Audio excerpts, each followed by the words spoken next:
En Lugo xa se nota o ambiente a época. Vinimos al monasterio de Sobrado y de paso pues a comer aquí a Lugo y la verdad es que muy sorprendidos por el ambiente y cómo está todo decorado, está bonito. Arte Lucas es fantástico. A cidade está case preparada para regresar ás súas orixes. Últimas horas frenéticas nos campamentos para ultimar os detalles e que todo brille antes de que mañá pola tarde abran as portas. Ya montamos en su momento todo el perímetro y todo lo que son las instalaciones y ahora nos queda solo el tema decorativo, ¿sabes? La ornamentación. Tenemos ahí la casa del pretor, que ahora falta por decorar y colocar las cosas, y ahora estamos limpiando las figuras.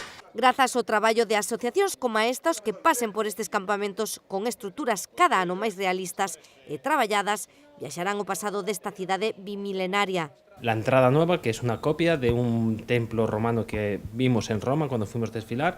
Después estas caras que estáis viendo ahora por la cámara, que son todo de emperadores de la antigua Roma, que son imágenes cedidas por la Escuela Ramón Falcón, una maqueta, toda la exposición de armas que tenemos y nuestras ganas. Unhas 17 asociacións listas recibirán cos brazos abertos aos miles de visitantes que se agarda pasen estes días pola cidade. Nosotros desde o Concello, por exemplo, temos máis xente que o ano pasado e que incluso no ano anterior, porque temos máis asociacións que veñen de fora e ao final xuntamos moitísima máis xente que estes últimos anos. Por lo tanto, en ese sentido, nós sí que notamos ese aumento. Un maior movimento que tamén se nota nas tendas, onde no último momento a xente busca a vestimenta de época. Un traxe para ela, de romana. Porque para desfrutar o máximo desta festa hai que desembolsar uns cartos na caracterización.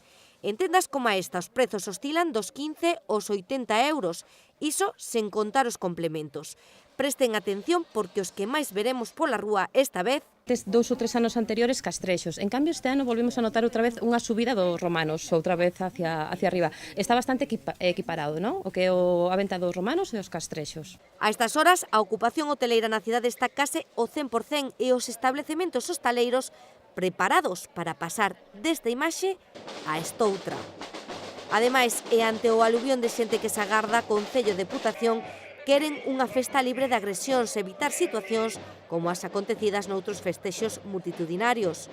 Por iso, a través da campaña Non é Non, 125 establecementos da cidade con este distintivo atenderán ata madrugada posibles acosos. A idea de que Non é Non formarían parte como unha rede de refuxio, non? No caso de que alguén en algún momento se sentise agredido, sabe que ese establecemento pois está concienciado con este asunto e lle pode facer pois de refuxio de alguna maneira. Concienciar a cidadanía porque consideramos que a educación é básica para que os comportamentos machistas desaparezan e, polo tanto, todas e todos nós temos que participar nelo.